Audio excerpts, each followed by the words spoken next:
is the square root of 125 over 5.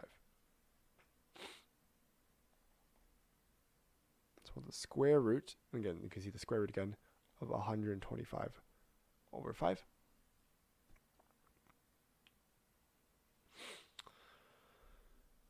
So what we can do first is we can actually simplify whatever is with the number that's being square rooted, right? So we have 125 divided by 5 here.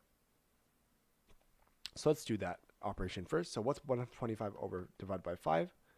Well, let's do that on the side here. We have 125 and 5 here. So 5 times what number is closest to 12? 5 times 2 is closest to 12 here.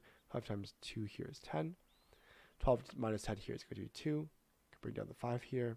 5 times what number equals 25? I know 5 times 5 equals 25, right? So 25 times 5 is going to equal 25, or 125. So therefore, I can say that the square root of 25. And we know that the square root of 25 here is going to equal 5. So this is our solution. Because 5 times 5 is equal to 25. So number 8 here, what is the square root of 125 over 5? Is going to equal 5. So this solution is also correct.